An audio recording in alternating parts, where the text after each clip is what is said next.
You're one of my favorite guests because you keep me in check. And even though we are fans of two different teams, we agree to disagree on a lot of different things.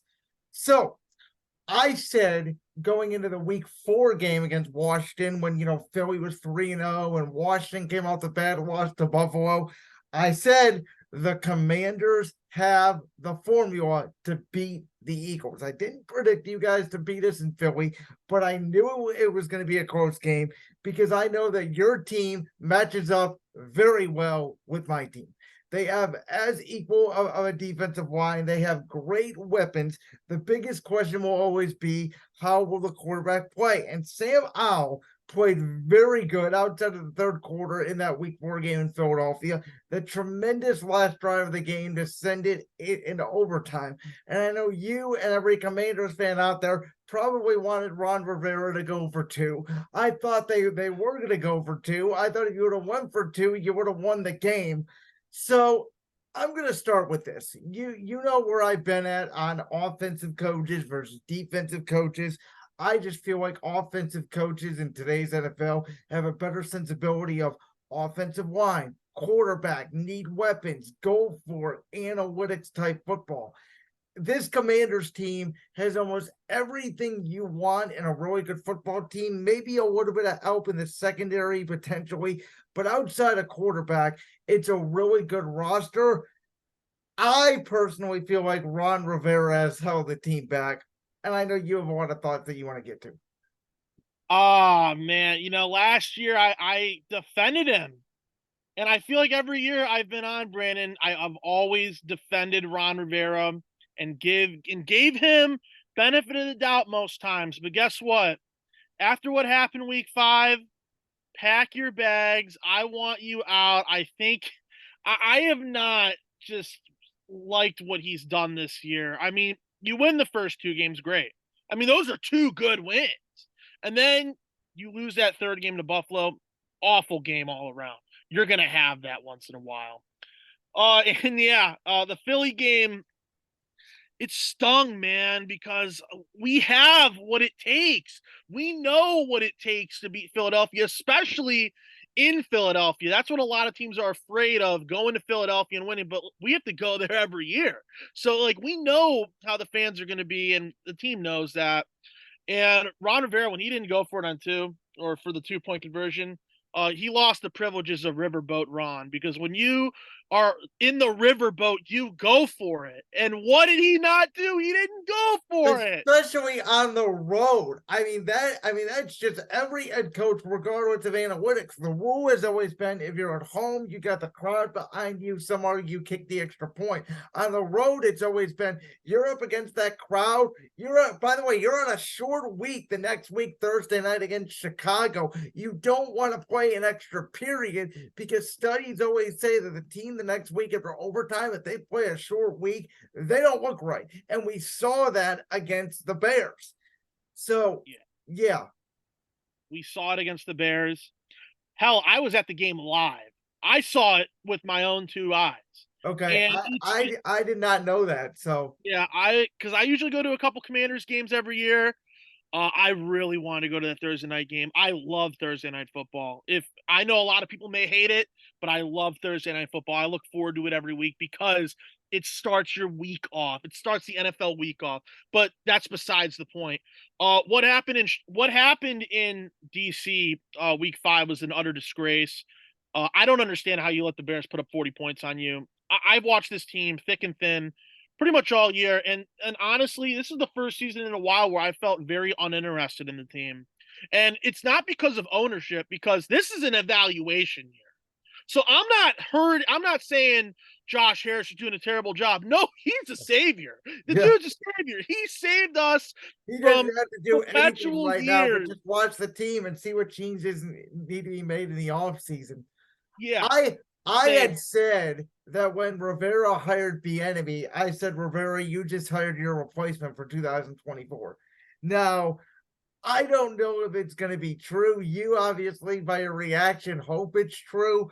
The thing is, if Bieniemy is the head coach, which obviously offense side of the ball, I think he'll get it right. My thing is Sam Howell. To me, he's a mobile Baker Mayfield. You don't know what you're going to get from him week to week. There are some weeks, and it usually is against bad teams. Sam Howell against Atlanta, against Arizona, against some of these teams that have not been great, played well. Last week against the Giants, against the Bears, did not play well. And, he played horrible against Buffalo. We bounced back against Philly in week 4. I think Sam Howell is a bounce back week this week against the Eagles, because it just seems like that's what Sam Howell is going to give you. He's going to give you about 8 to 9 good games. He's going to give you about 6 to 7 okay games. And, you're going to be 7-8 wins every year. I think there's just a ceiling there. And, I guess I can level with you a little bit with Sam Howell, and I understand why you think that way. But with Sam Howell, I have seen a lot of bad and I have seen a lot of good. And I think the good outweighs the bad, because Sam Howell can make any throw on that field. He is that dynamic of a player where he can go out and make the deep throw, the good throw when needed to. He can set you up and win games. And I think with that and how Eric Bieniemy has ran this offense this year, I mean, I don't understand how he isn't the head coach next year. If I'm Josh Harris, in years past, you have let coordinators walk out the door like Sean McVay and Kyle Shanahan. How many coaches on that, the Kyle Shanahan, Mike Shanahan staff that had RG3 turned out to be head coaches. Yeah, and they're all head coaches now. Matt LaFleur, Mike McDaniels. I mean, I could go on and on and on. I could write a book about it. But the reality of the situation is that I think with new ownership, they really do like this offense. And I think the offense has actually been the stronger suit this year on the team, because I'm also one to tell you Jack Del Rio needs to go out the door. You can't give up 40 points against the Bears, 30 plus against the Eagles. Okay, whatever. 37 against Buffalo, but a lot of that's hindered off turnovers. You let Denver put up 30 plus. That's not good. And then, just week one, it's whatever. That's the first week of the season with Arizona. You only gave up 16. Regardless, though, I don't like Jack Del Rio anymore. I don't like Ron Rivera anymore. I think everyone on that staff needs fired, Brandon, except for Eric Bieniemy, because it's his time now to become a head coach. And if you don't keep him, there's an offensive coordinator in Detroit who's done a pretty good job with the Lions that I would take as a consolation prize. But I think you have your head coach in the building.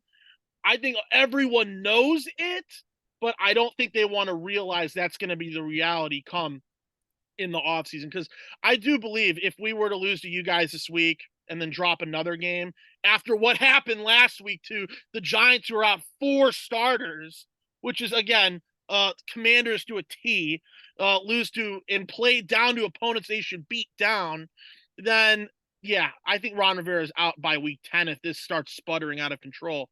Wow, I already think he kind of is. Interesting. Because I thought under the new regime, they would give him the season's end. I mean, there's some winnable games in there. For the record, I had the Commanders at 6 and 11 when I made my original predictions. I said they could get up to 7 or 8 wins. It just depends on how the team plays. I know that we both agree on, obviously, a lot of people thought the Giants were going to improve from a year ago. We did not. I thought they were going to be absolutely terrible. I predicted them to go 3-14, 2-15. I sort of expected this. Listen, they made the biggest mistake of their lives paying Daniel Jones $40 million. But the fact that you guys lost to Tyrod Taylor's a good backup quarterback. But that would have been the Giants' Super Bowl. They're not going anywhere. For some reason, it's like the way Washington plays Philly and Dallas well. The Giants seem to always play Washington well. They can't hang with Dallas or Philly, but they always play Washington well. Division games are weird. I mean, look at what New England did to Buffalo. Who would have thought that? Yeah, I could have thought a little bit because, of Brian Dable going back to Buffalo, going back to Western New York. But I honestly thought Buffalo was going to blow them out. Buffalo is in like that little slump now. That like they usually start off hot, then they get into their slump. Now they're in the slump. They just lost to a horrible New England team on the road. They'll eventually come back around to where they were at the beginning of the year. It's just a cycle with Sean McDermott and that team. Yeah, no, I completely agree with you. I want to ask you a Browns question real quick. So this part is kind of twofold. when Nick Chubb went down, I think I was the only person in the world that said, if there's one position you want to lose on your roster, I hate to say it, but it's running back. And we've seen the way that good teams in the National Football League, they don't pay their running backs because they have a spectacular quarterback. And if the Browns thought Deshaun Watson was going to be the old Deshaun Watson in Houston, well, then Chubb's not going to have the ball in his hands as much anyway. And the Browns' run game hasn't been as good without Chubb, but it's been decent. It's been, decent at best. But the Deshaun Watson thing is strange again. It makes no sense to me, and it makes no sense to anybody. So they thought he was going to play against Baltimore. Obviously, they work him out. He says he can't go. Stefanski comes out then after the game and says he's going to be fine after the bye. They come back after the bye. He's ruled out for the San Francisco game almost immediately. Doesn't play then. It sounded like PJ Walker was going to go against Indy. All of a sudden, Watson gets healthy late in the week. He goes against Indy, gets a concussion, and then they decide, well, you know what? Even though he's cleared from concussion protocol, we're not going to play. We're going to have PJ Walker in. The Browns win the game by hook or by crook, officiating or not. You win the game, and now you're sitting there at 4-2. And after the game, Stefanski basically said Watson's our starter. He's going to play against Seattle. And then today he comes out and says, nope, PJ Walker's going to start against Seattle. It just, I don't understand it. It seems like a disconnect. And I'm starting to personally wonder that Watson-Stefanski relationship. Am I looking too much into this, or are we going into Mayfield Stefanski 2.0 here? I think you're going a little too much into it, and I understand why you may think that, but I think this is what I'm going to say as a rebuttal. If there is a feeling that Watson isn't liking Stefanski, are they going to side with Stefanski this time? No. You want to know why? You've mortgaged your entire future into this quarterback who, when he was at the top of the top, you could have argued he was a top 5, a top 3 quarterback. Now he doesn't play for a year and a half, gets suspended, and now it just seems like it's been very meh. But is that just rust, or is he just there for a payday at that point? I think if there is a disconnect, they're going to back Deshaun.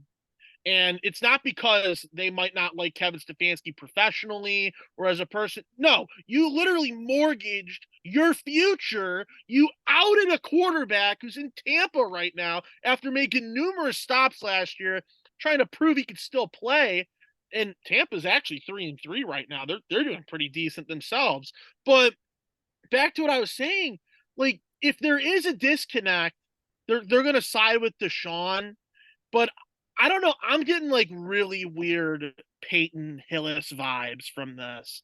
When Peyton Hillis was at the top of the world and was on the cover of Madden, and then he said, oh, he was sick for all those weeks. Basically, because he wanted out of Cleveland, it seemed like. I'm not saying Deshaun wants out of Cleveland because money's money. I mean that's just how it is. But it definitely seems odd. And I don't know. I don't know if it's a communication thing. I don't know if it's just I don't trust Stefanski. I want him out. Like, I want a new guy. I don't know what it is, but there is definitely something very fishy there. And if it results in Kevin Stefanski getting fired, then it does. But so far, this looks like me is, and I know a lot of people say, well, look at Tua last year. Miami should have kept him out of that game. But I've always said, if a doctor looks at you and thinks you might have a concussion, they go through all the tests. The NFL doctors are obviously very trained at this point. They rule out players sometimes when they are perfectly healthy because they don't want to risk it. If a doctor says you have no symptoms, you are clear to go back in the game, Watson has his helmet on, and this is early in the game, right after that interception that was almost picked off. Obviously, the ball hit the ground in the first quarter. For Stefanski to say, I'm holding him out for his safety when the doctor cleared him, That was the weird part to me because I would always side with the doctor, and I defended Tua on this last year. People kept saying Tua shouldn't play, Tua shouldn't play. I'm like, well, the doctor says I'm clear to play. I'm gonna freaking play. I'm gonna trust the science on it. Yeah, and it's just at the end of the day, it's just being conservative about a guy that you've I could say it again, mortgaged your future around. They're being conservative. I understand that. They don't want to risk anything bad. I mean, they have to coddle him because he is the only thing it seems like that team has left. Outside of Nick Chubb and Myles Garrett and like all those other guys, like Myles Garrett and Nick Garrett Chubb is are the having a obvious. career year. I Yeah. have criticized Myles Garrett in the past. I know you've heard me talk about it.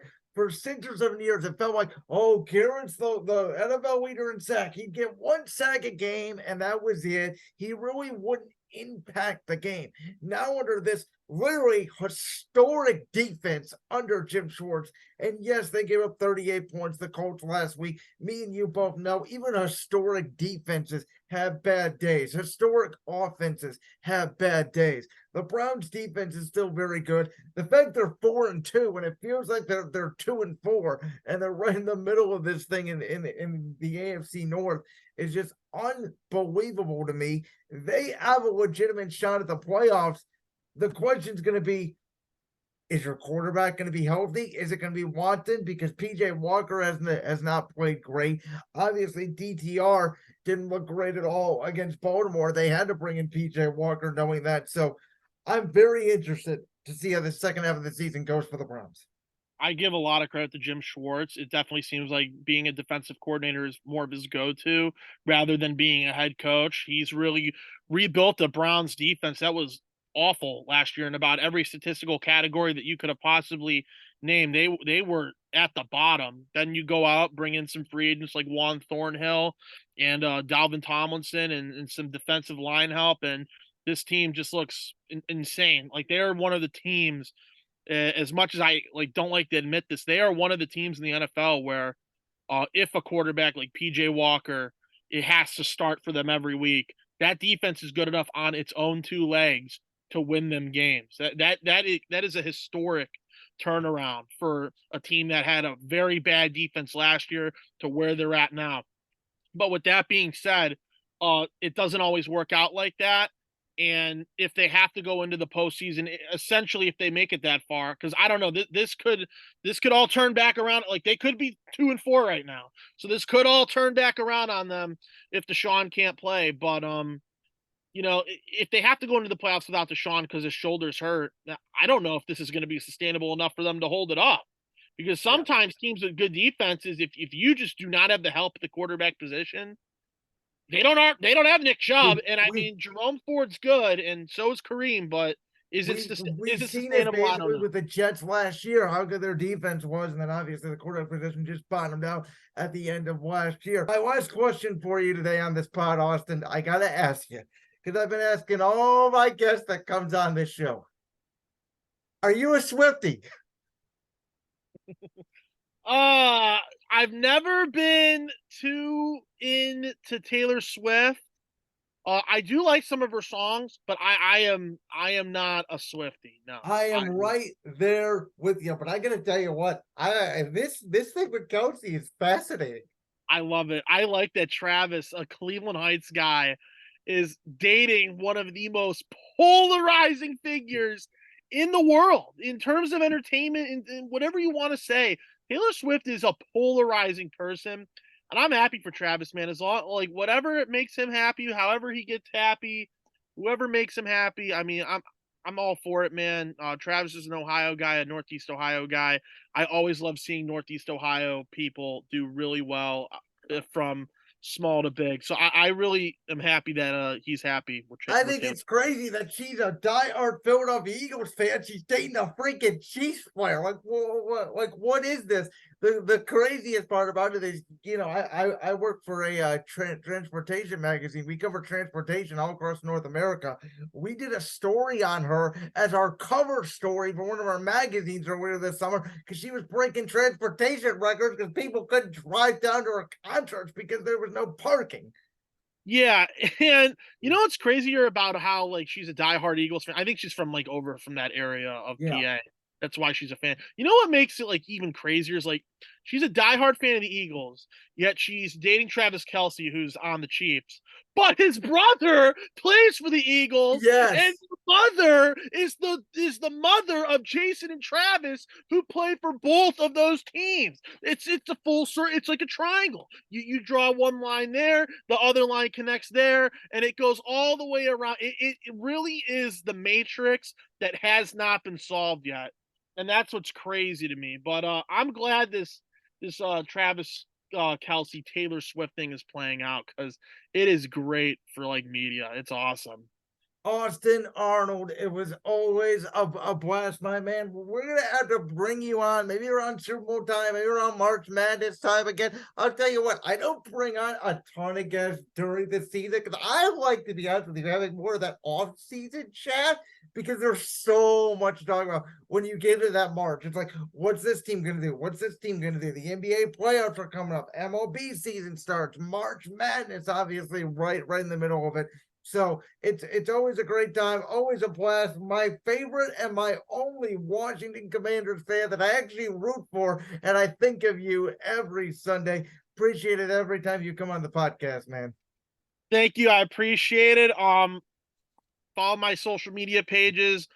Twitter or X, whatever you want to call it now, is at Arnie Sports.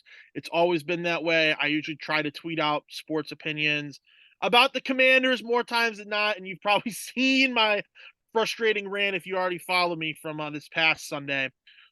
Definitely gonna have a. I know I keep saying this every time I come on here. I'm now finally starting to clear up time. So there will be a Commanders podcast that starts at the end of this season, and we will go once a week, year round.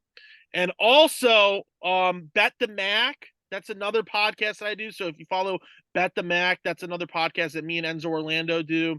We are huge into that. We took a little bit of a break this year because Enzo's been busy with the Akron Rubber Ducks. But if you want to listen to our previous episodes, we talk about all the betting lines for all of the Mac sports, from football to basketball. We try to touch on baseball if they have some lines, but we usually do that as well. So that's another project that I'm doing. And before I go, Brandon, I have two things I want to say. I'm going to give my Commanders Eagles prediction right now. Go ahead. I did not give it before. So while we think that the Eagles are going to win, I think they're going to win. Like my head thinks they're going to win.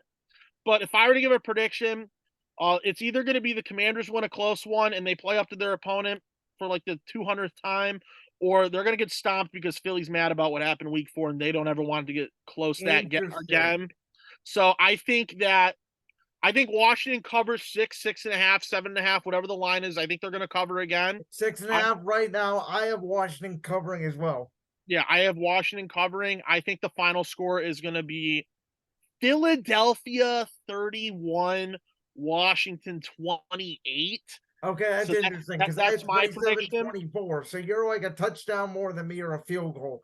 But yeah, I don't trust the Commander secondary at all. I would never put my life savings or any sort of stock into them at all. They are absolutely atrocious. Like that clip from the Brands World podcast?